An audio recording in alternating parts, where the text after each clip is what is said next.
You probably wouldn't be here listening to this podcast if you also didn't believe this comment, because that's exactly what we're here to do, to win the content game, which means let's make that money. And so with this next 3-part series on Win the Content Game, I wanted to bring on my good friend Luis Camejo from Bizbros, because I know, having spoken to many of you, that you may have video on your mind. Yep.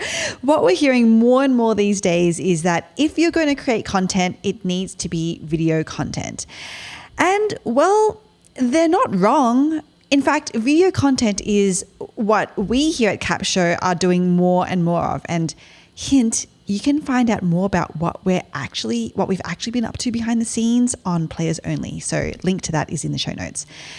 Anyway, with video on our minds, I immediately thought of Luis and his 6 video profit levers. And so that framework is exactly what we're going to be going deep on into over the next 3 episodes, so that you have what you need to create video content that you can actually make money from. So hang on tight, grab a pen and a piece of paper, because this one is going to be an awesomely wild ride.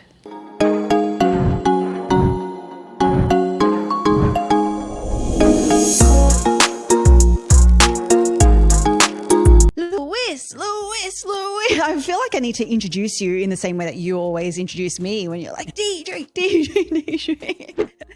So, oh my gosh, Louis. That's like my every, I was going to say, that's my every hello to every Zoom call. Right. Yeah. Just DJ. I don't even doubt that. Oh my gosh, I'm excited to have you on this podcast. And for anyone who does not know who this amazing guest is I have on, Luis Camejo. Yeah, that's right. It was so much better from the first time that you ever said it. So yes. Yeah. I'm always just going to I'm going to blame / credit my Australian accent for every mispronunciation that I do. But you are one part of the Bizbros. Yes. Which I know that as soon as we met, and we would have met, only like 2 years ago, not even. I don't even. Probably longer. It feels like, yeah. I think 3 years now, which is crazy. Gosh. Time flies. But as soon as we met, it was like a cosmic intervention. It was like it was meant to be. Because we literally nerd out on all of the same stuff. I mean, your podcast is called Content is Profit, because I think we're on the same page here that like content is the anchor. It's like it drives so much of what it is that we get out there, how we build that credibility and authority, how we get partnerships and ultimately clients, right? It's how we make money. Yeah, absolutely. I mean, this was, it's funny, like the name started as in like, we're going to launch a podcast. What should we call it? And the belief that we had then was content drives profit for the business. That's why we need to create content, because that's our almost second attempt to creating consistent content. And we're like, we're going to name it that to cement that belief. And 4 years later, more than 500 episodes later, it's true. So yeah, that's been crazy. Fun. So crazy. Okay. So I'm excited. We're going to be diving into the video profit levers. Now I say levers, you say levers. Well, again, I have a Hispanic accent, so who knows what the American version is. But yes, I call it levers. Yeah, it's a Hispanic and Australian accent on this one. So with our powers combined, we will at some point merge into an American accent.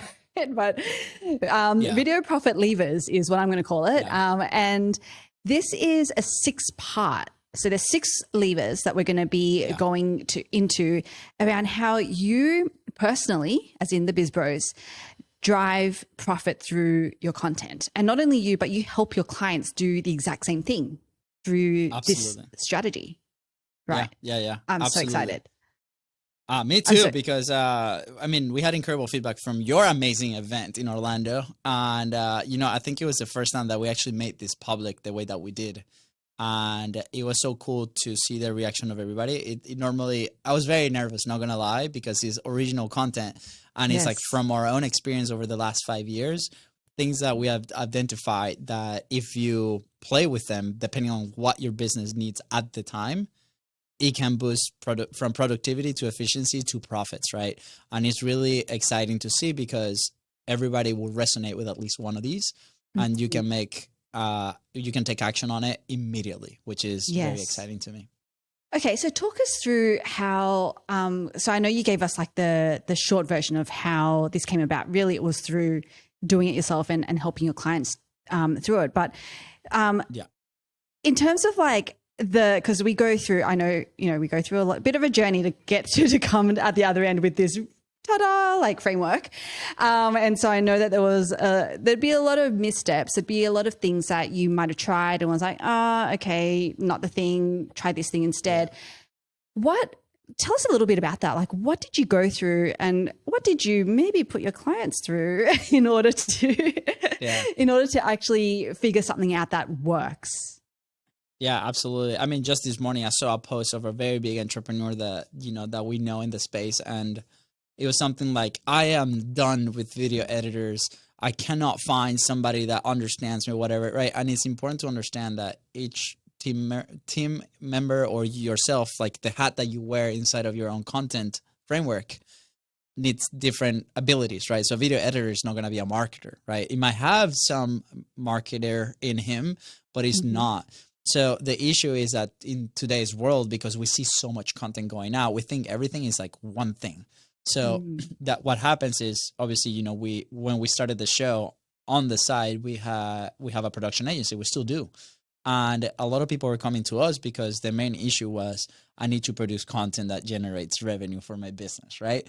So we started telling everybody that we're a production house. We're not a marketing agency, because what happens, people start to merge both together, right? So we were trying to find people that knew the marketing but needed the support on the production side. So here's an example: is they know the strategy, they know what to say, they know their message, right? So let's take podcasting, right? Because we also own a podcast studio. So they're like, let's say podcasting, I know exactly what to say on my podcast. I know my message. I know who I sell to, and I know what problems I solve, but I don't have anybody that can move that creation into a production that I can actually distribute over all my channels or Facebook ads or whatever they want to do, right? So our hypothesis at the time was like, we're just going to help on the production side. What we started to find out is that, and we've served hundreds of clients that, up to this day, is consistently nobody had it figured out, not even the big people, right? Wow. And you'll be very surprised. We work with some incredible entrepreneurs that, even though they have success on the traction of the content that is performing, is hitting all the metrics, what we call the vanity metrics, right? Because the first thing, it doesn't drive profit, or it doesn't drive the specific one. And there's other elements that are hidden that sometimes we're missing because we never get out of the phase of, I need to produce content. So over the years, we've been extracting a lot of that information and created these 6 levers, like blueprint or framework, that we constantly use with who is going to be working with us and identify where can we help them, right? So obviously our strength is the production side, but once that's taken care of, and you'll see in a second, a lot of things start to uncover, right? So for example, let's say we spend 10 hours a week trying to come up with ideas and producing a podcast, right? And then when the podcast is ready, we put it out into the platforms, and then what? Right. And I think one of the things that we said on your event was the 1-to-1 rule. If I spend 1 hour producing and creating something, then, rule of thumb is, can we spend an hour promoting that creation, right? Because the marketing needs to be marketed for people to attract the eyes and start filtering people through your funnel. And then guess what? Once that starts happening, then, people are not converting. Well, why are people not converting into our calls or our lead magnet? We might not be solving the right problem. So that's not a production problem. That is a monetization and management problem, right? Because it's like, okay, is the lead magnet the right vehicle? Is the call the right vehicle? So there's all these problems that people don't see right off the bat because we're so busy with the first 3 stages. Yes. But then it opens up for this new amazing set of opportunities where we can start improving on different things. And if we know these 6 levers, we know what can be coming, and we can start preparing right off the bat to be able to take care of those as soon as possible. Oh, man, I'm so excited. I'm so pumped. Okay, so really what we're going to be doing over the next 3 weeks of this podcast, really, today we're going to dive into, have an overview of the 6 video profit levers.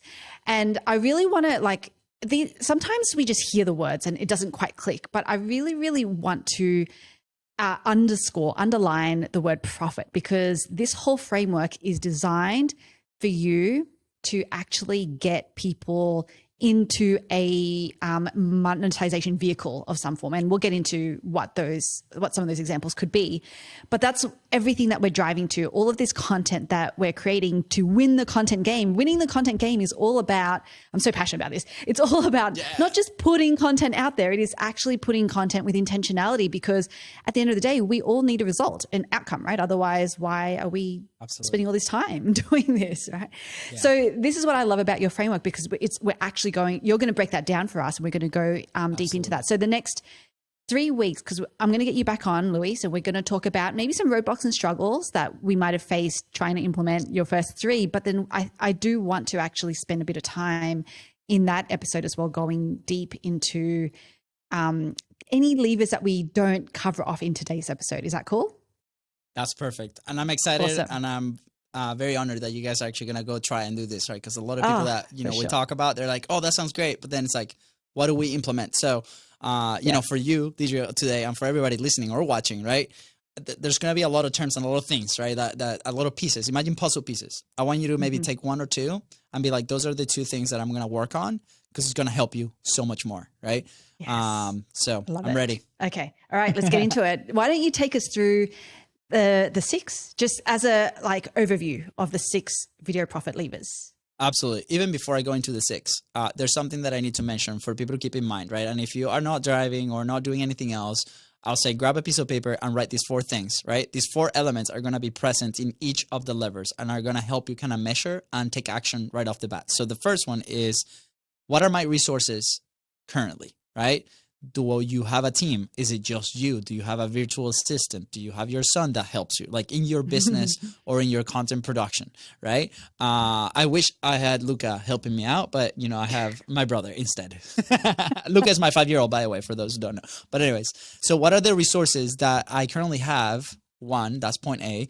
And what are the resources that I want to have? And maybe you don't know those yet, but that could be a good target, right? So for example, I don't have an editor. I would love to have an editor, right? That's just a specific example. Then right below that, right, capacity. What's the capacity of those resources? So if it's just you, how much time do you have, right, to tackle content in general, right? Maybe it's 2 hours a week. Maybe it's 5 hours a week. How much time do you have? If it's your team, how much time are they available to work on content? So normally, like, let's say if you have a virtual assistant, they might be doing some other tasks, but specifically for content, how much time do they have? And then at the bottom, what's your consistency today? Normally, when people start looking at this, they might be doing like once a week podcast episode or 1 clip a day, or maybe nothing, right? What's like, are you being consistent, right? That's maybe the right question. And then what will be your target consistency? For us on the podcast specific, it's 3 times a week. Lately, we haven't been hitting 3 times a week. So our capacity has been diminishing, right? So how can we get to that point? And then at the bottom, what's your messaging, right? Like, who do you help? Who's your dream client? What are the problems that you're solving? So that's a very quick overview. So those 4 things: resources, capacity of those resources, consistency, and messaging. It's all going to be present in the levers. So let's go to the levers real quick. So the first one, and the most exciting to me, is gonna be the WTS, right? Like the what to say. So a lot of people are like, okay, I feel like I have a lot of stuff in my head that I can put out to the world. But then once they get through that initial excitement of things, what to say, they run out of topics, right? So that's the first thing. Like, what are the things that we say? We can call it research if you want, right? The second one is like, okay, now I have that information, the creation. How do I actually create it? And then this is not mistaken by production. Like, creation is the act of actual creation. So for example, right now I'm sitting in my studio, Gigi's sitting in her studio, we're creating together. So what does that look like? Is that the phone? Is that the computer? Is that a camera? Is that, a phone call? Like, what does that creation, moment look like and feel like to you? The third one is production. So this raw footage that we have right now, how do we turn it into a final product that we want to market, right? Like a podcast episode, a YouTube video. There's a production process there between raw content and the final product. Then the next one is distribution. How do I actually put that production into the world, right? So what are distribution channels that we have, right? Are we putting this on on YouTube and then promoting on social media? Are we doing podcast episode and putting it in a newsletter, for example? Is it a daily email distribution? How do we get this creation into the world? Then it's like monetization. That's the fifth one, which is what most people are very excited about. But often we don't even get to that because we don't control the other ones, right? It's like, okay, how am I connecting, my message to my business? So through this podcast, there might be some people that might need some help. Well, my call to action on this specific podcast is like, first go to Gidry because they're going to take care of a lot of these stages for you with their amazing software. But then send me a DM and I'm happy to help you out, for example, right?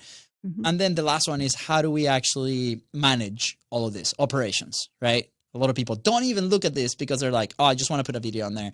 And then they send a message to the video editor like, when am I going to get my video back? Or I'm going to put it out or whatever. And they don't have a system, predictable system to be able to produce consistently and then learn from what we're producing and feeding back the machine. So that's a quick overview. I'll stop there if you have any questions so far. Make sense so far? That makes so much sense. And again, I feel like as I'm listening to you say, I'm like, I feel like I want to call this out because I think a lot of us are going to be listening to this and be like, oh yeah, I've heard all these words. I've heard about monetization and marketing, and but the reason why I have Luis on this podcast is because I miss, even now, a lot of this stuff. I think it was to your point, Luis, you were saying like there are a ton of entrepreneurs who know what they're doing and they know all the things, but still it's easy to sometimes let one of these things slip, one of these levers slip, and not be able to consistently join the dots. And so I think if we can just get into the consistency of going through these levers and going, yep, am I doing, the research? Am I, creating the way that is going to not only be really good and authentic to you, but also will vibe with my audience? Am I creating in that way? Am I doing this? Because a lot of times we just skip these steps, and I really, really want us to be intentional. So thank you for that. That was insanely helpful. So I want to really dive deep into, let's say the first three for now, because I think we're going to run out of time.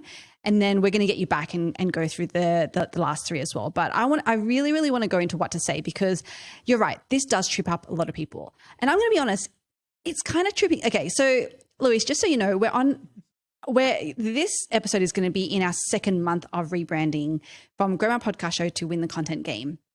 And already I'm kind of freaking out about that I'm not going to have enough content for Win the Content Game. So, so I'm in this boat as well. Okay. So can you like, if you're talking to me, you're talking to a ton of other content creators who are like, maybe I just get guests on and they just, they kind of dictate what it is that I'm going to say. Like, how do you coach yourself and your clients through this?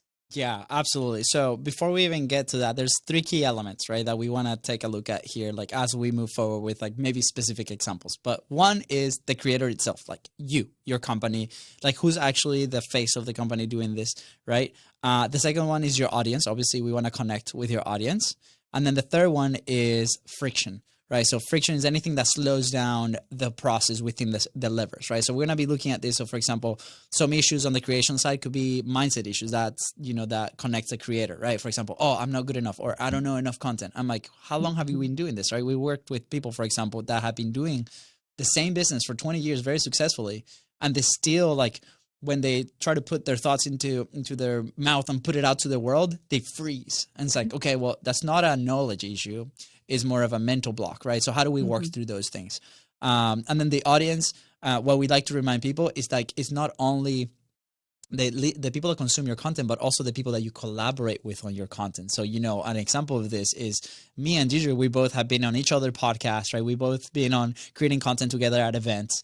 And then behind cameras, we've collaborated many times, and there's probably going to be more collaboration that will boost the business. I mean, Gidry, your event opened the doors to me to speak at CEX, which was insane. Like, that was something that I was not expected, but it's an opportunity that could become profit for me down the road. Yes. So again, I want you guys to open your mind on this. And friction, that's going to be very specific to you. Like an example for us was when we first started the first podcast before Content is Profit, we had an hour set up before we even started recording. That's a ton of friction. If we're going to do this 3 times a week, we cannot be wasting 3 hours a week, right? So we have to get very specific with that. And that evolved into now owning a studio where we can just plug in the computer and go.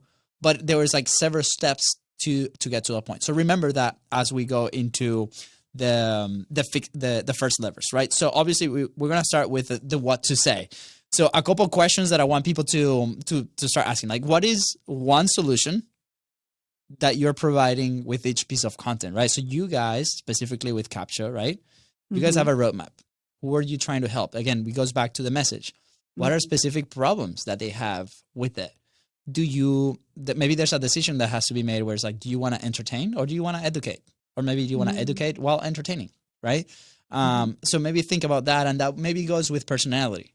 A good example is like I met with Fonzie the other day and we're like, man, I really want to do some comedy skits, right? In like for short form, where it's like a content situation, and then we just do something really funny, and then we started going down that path, and it might not be produced because of capacity and different things, but that's what we want to. Those are the conversations that we want to do. So it could be educational content where it's like demos or like going through very specific questions that your customers might have, right? Or entrepreneur, content situations that are really funny, and then you guys really enjoy doing them because it goes with your personality, right? Like every business will have their own take. How can a piece of content be a massive win for the person consuming it, right? So like one thing that you create, what will create a massive leverage for your client, whether that's like, okay, if I take that information that Diri's saying and I apply it today, is that going to provide a win? Like that's some questions that can trigger that. For our specific case, how can our podcast experience be a massive win for our guest? Well, we're part of the HubSpot podcast network, for example. So that will create a ton of exposure for them, hopefully, right? Then we can also send you guys assets because we have a production house on the back end that we can produce content and we'll send them content. So how can create a positive experience on that and make your consumer, your audience a big win? And how can I accelerate their success, right? So there's an example of this. There's this physics professor, and all he does is Zoom explaining a physics topic. There's no production. It's just a Zoom call, and he's on the whiteboard, but he's explaining things very clearly because he knows what he's talking about, and he's explaining questions on students, and each video has about 1 million views. Me, I'm not the consumer, so I'm not going to watch that.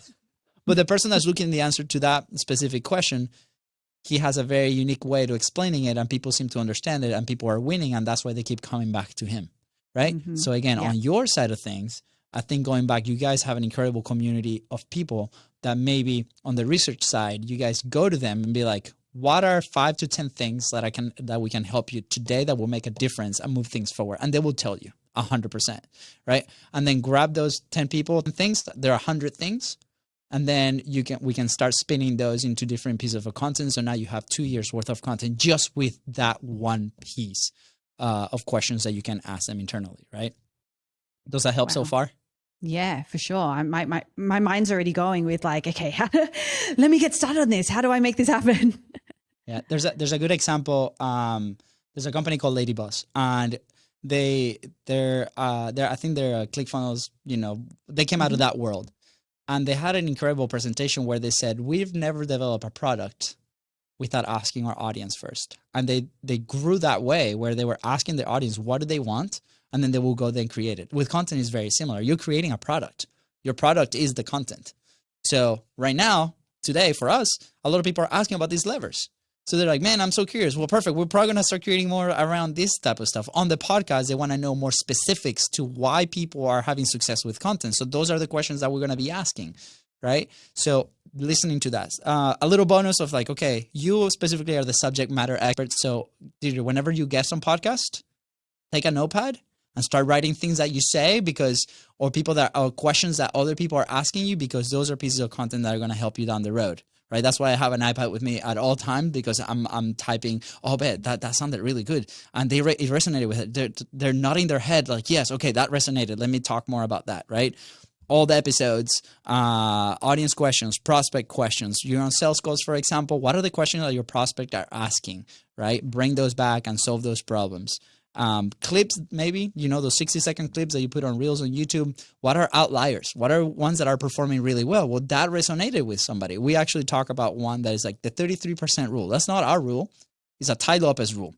But we talked about it and it got like 5,000 views. That's an outlier for us in the type of content that we produce. I'm like, oh man, okay, well, let's apply that. How do we apply the 33% rule in our content levers? Oh, that's great, because now it's applicable to what we do, right?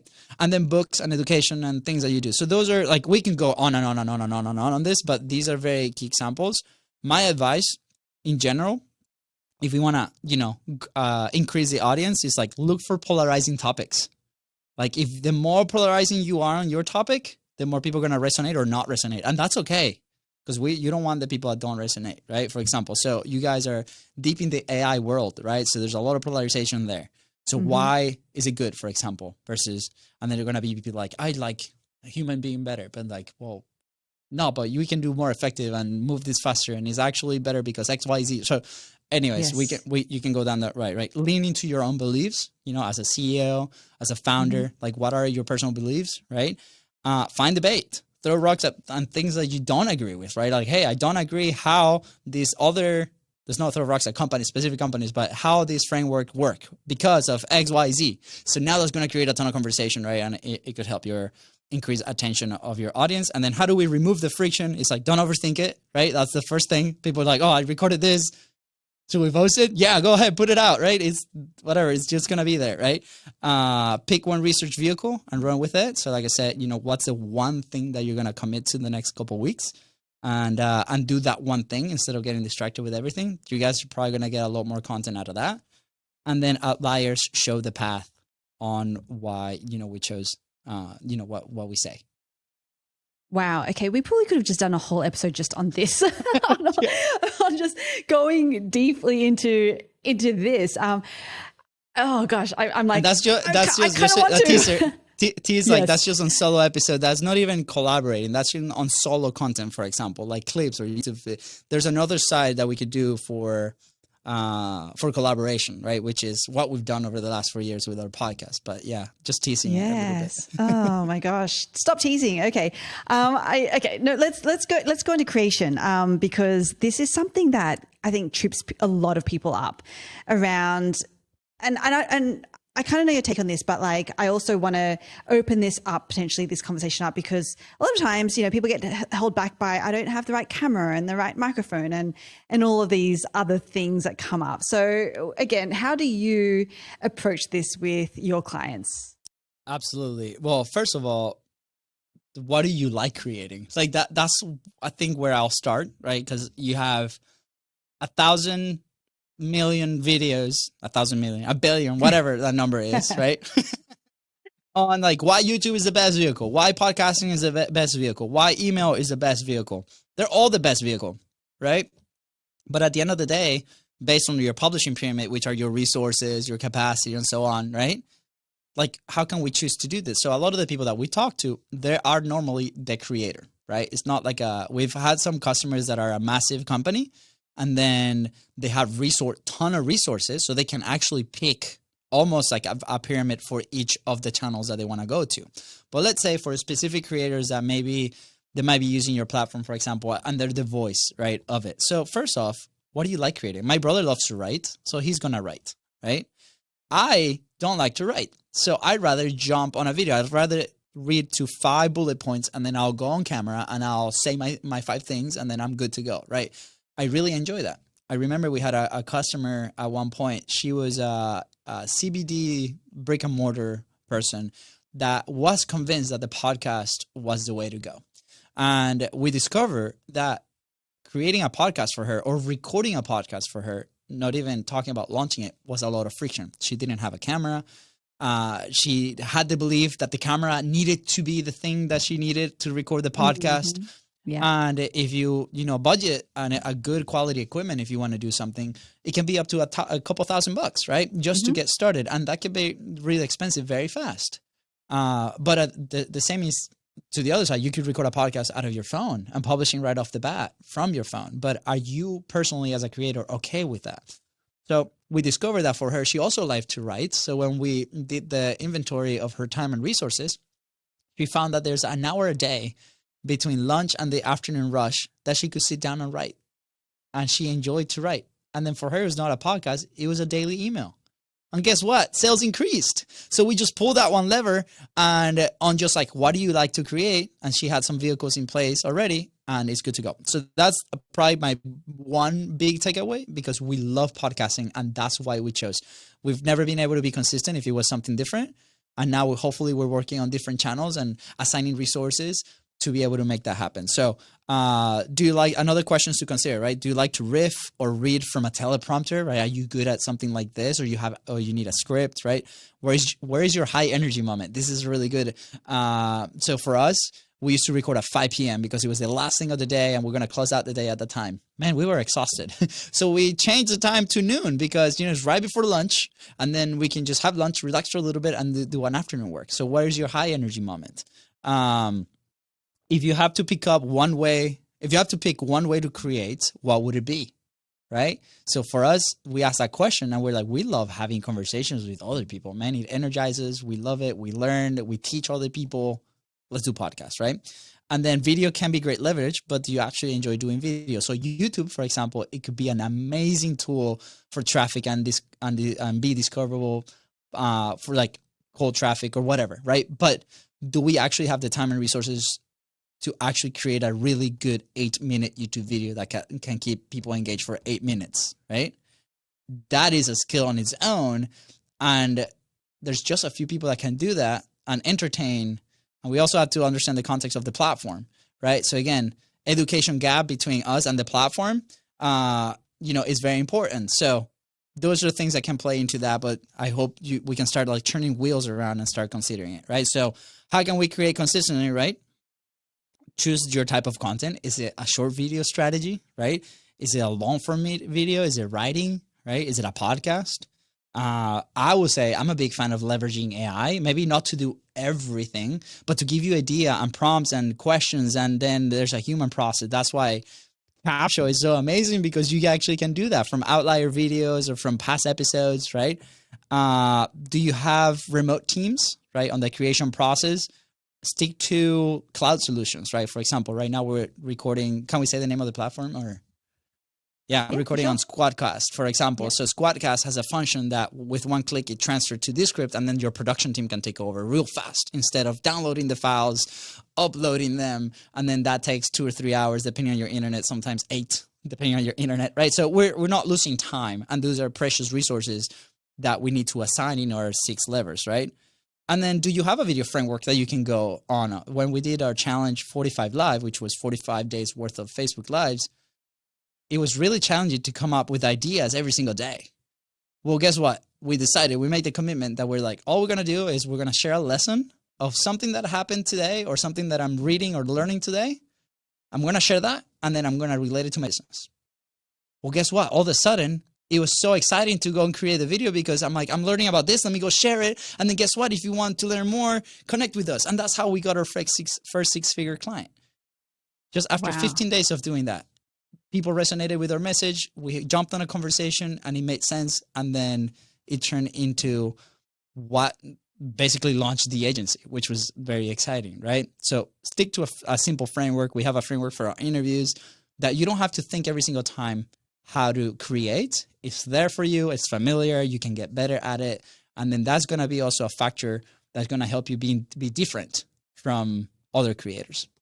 I'll stop there. Do you have any questions so far? Oh my gosh, this is so incredible. This is so much. I do actually think that we're going to now be talking about hopefully the four levers, anyway, I know that we could always talk for hours, Luis. So I'm going to stop us there for today because in the next episode, Bono and I are going to be talking about how we have actually implemented what we've spoken about. So I'm really, really excited about diving deep into the what to say, the WTS step, as well as the creation step.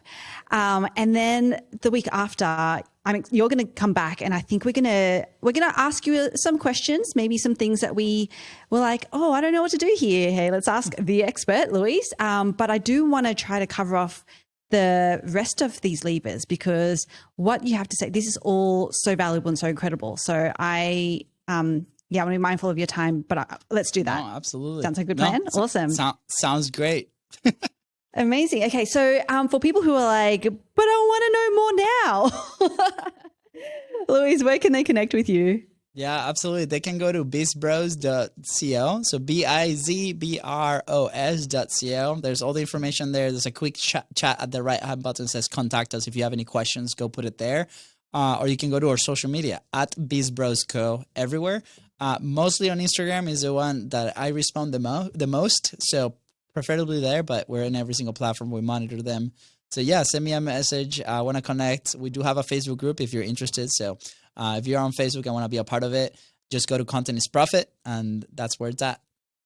Awesome. Okay. So I'm going to do a separate outro just to like recap on those links. But is it okay if we spend 5 minutes? So I know that you teased the what to say on the collaboration side. I want to use that as a bonus for this episode. So can Perfect. Are you cool to go through that now? Yeah, absolutely. Okay, cool. All right.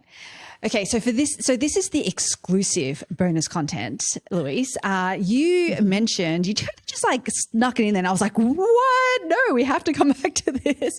You mentioned, a little bit of a cheat sheet, a little bit of a guide of what you do definitely on the collaboration side in the what to say process. So can you take us through what are the things that you think about there? Absolutely. So I'm very emotionally attached to this part of, because this is what allowed us to grow, build a team, stay alive for the last 4 years, is this collaboration side. We didn't know how powerful this was. I'm super excited. And you have people in your community that talk about this all the time. Josh Tab is one of them, right? You guys do an amazing job. So the first thing is your guest or your person that you're collaborating with, right? An opportunity. And that could be a lead opportunity, that could be a client opportunity, that could be a speaking gig opportunity, depending on your industry, like what's that opportunity. And for us, like in our system, we recognize that, and we genuinely care about the relationship, right? It's not like, hey, we go and we've seen many, many, many systems, and we've been part of these systems as well as victims, to where like we jump on a conversation and then immediately it's a sales call. And we're like, look, I didn't sign up for this. So there's a way to do it. So just so you know, and if you want to know that way, just let me know on how we've been able to do that. But it's an opportunity, right? I want to build a relationship with somebody that I could call a friend, and then we can call our friends for anything that we need. So if hey, by the way, two slots open in the agency, do you know anybody that could be a fit? They'll probably be like, dude, yeah, maybe, absolutely, man, let me help you. And then how can I help you, right? Is my guest experience or collab experience, if we're doing other type of content, right, easy and frictionless for them? So how can I make it so easy for them that they can jump on? So we've been on podcasts that there's like 7 steps between the discovery call and the podcast, and it's just really dreading, and then we get to that specific conversation and it's not. So for us, it's just one simple form that takes 3 minutes, and we just ask 3 questions apart from social media, and that's it. Because we're curiosity-based, that's what we're going to do. So how can we make it super easy for them? If you're taking them to a place and record together, how do they get to that place? Do you rent an Uber for them? Like, obviously, this is super high-end, right? Like, do we fly them into the studio, right? Or if it's online, is the link in the calendar invite? Be surprised, there's not a lot of links in the calendar invites, right? Do I send an email the night before saying how excited I am to collaborate with them? So these are little things that kind of add up into that. Do they fit our relationship criteria? A lot of people are like, well, I have a ton of guests. Are they actually your ideal collaboration? Remember, this is your own platform. This is your home. Like, you're not going to invite everybody into your house. Same with content, right? Your content type is your home in the business. So be very diligent on who you're inviting into your podcast, right? Create that criteria. Who's your perfect guest, right? Who's your perfect collaboration opportunity, and then those are the people that you say yes to that. I remember we signed up to a service and we got 90 requests, and out of those 90 requests, only one fit the criteria. And I was like, look, we feel this is the exact person we're looking for. If you are that person, great. If you're not, we're still friends. We can still connect, but maybe this podcast is not the best opportunity for you. And that's totally okay, right? Will that information, or what are the questions that we're answering in the submission form? So short questions, maybe something that's also present a win for them, right? What information we can use to like build them up? Because when we do an intro, for example, in our specific podcast, we're very proud of the way that we do it, because a lot of people are like, oh my gosh, I want you guys to present me in like all the events. I'm like, well, will you pay for the ticket for us to go to the event? Right. And then like, and then whatever. And they were like, sometimes they do, but who knows? Opportunities came out that way, but how can we make our experience better for them, right? That they enjoy. And then when we ask again, if they want to come back, they'll say yes every single time. And then are we making it as easy as possible? Again, remove the friction. So how do you find great guests? Guest referrals. Every person that come to your show or collaborate with, right after, if it was a positive experience, be like, hey, now that you know what this experience is all about, do you have 2 or 3 people that maybe you can share with us that we can bring into the show? You will never run out of guests, right? Every single person gives us at least 1 name and at least 3. It's crazy. Like we always get name, and it's great because these personal refers. So now rapport builds up. So now we're like a way in, right? Social media, obviously events, top notch, right? Quality people that you can collaborate with are going to be at your events, your contact, and platforms like Podmatch, for example. They're like, so just to wrap this up, a couple more. Like, how do we increase on the audience, like audience attention, right? We talked about that.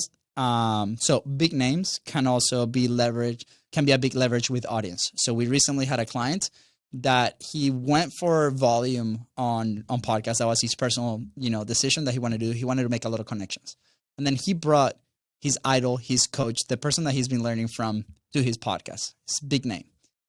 Well, that podcast outperformed all of them by 100x because it was a big name. Just by that, his audience went up and he gained a ton of subscribers. So big names can help leverage audience. That's what we did at the very beginning, and can also help you leverage other collaborators. Be like, hey, I brought so-and-so to the show. Can you come? And they're like, oh yeah, absolutely. Because I want to be just like them, or I'm maybe better than them, right? Like there's all these internal things, right? And they're like, I want to be part of that too. And if possible, get a promotion commitment. So like, hey, Deidre, want to be on my show? Perfect. One of the things that we ask and we love for every guest to do is like, we'll send you a quick email with all your assets and we'll tag you. All we ask is like, just accept the collaboration tag inside of Instagram, for example. Or if we send you some, do you have a team that can help you do that? Or can we take over your social media for like a day and publish all this for you? Like there's different ways that you can do this, but if they agree for that collaboration or that promotion commitment, is going to help you get organically a lot of traffic, right? And how do we remove the friction? Lean into a system. We put this into a pipeline. Every single guest, we actually have a podcast pipeline. Invited, not invited, rescheduling, booked, after show. So control that because you don't want to lose track of it. So we use a platform called Go High Level, but you can use a spreadsheet. That's how we used it, right? Short and sweet guest form or information, how you gather from them. And then stick to a same day, same time recording if possible. So we were initially like, oh, can you record Tuesday at this time? No, Thursday at this time. I was just really challenging to get people into our calendar. We just decided we're going to record Monday, Wednesday, and Fridays at noon. And if this week's those days don't work, we have next week and the next. And eventually one of them will work for you. And it made the process so much easy. So again, this is based on a 3 times a week podcast, but do you collaborate daily on Instagram, for example? You do a conversation on Instagram every single day. We jump every day at 10 a.m. It's going to be easy. You're going to be prepared. You know what's coming. We're not jumping around. I think I read the report was we lose 3 weeks a year tab switching between apps in our computers. 3 weeks a year. That's so much time. I don't even want to look at the scheduling, losing time. It has to be so much more. But anyways, I'll stop there. Hopefully that was solid enough. That is insane. That is amazing. Okay. Thank you, Luis. I'm going to stop this recording. We have all of those links in the show notes. So go over there and connect with Luis and Fonzie, who is the other half of the Bizbros, because they are just awesome people. And we have an amazing surprise for you too. I don't know if you quite caught this, but Luis kind of skimmed past the fact that they've created a collaboration process with their podcast that just works. Do you want to know what it is? Because I spent another 5 minutes with Luis where he went through the exact process. So if you want to get that exclusive bonus content, then head over to the show notes and grab it there right now. My name is Deidre Shen. Stay intelligently lazy.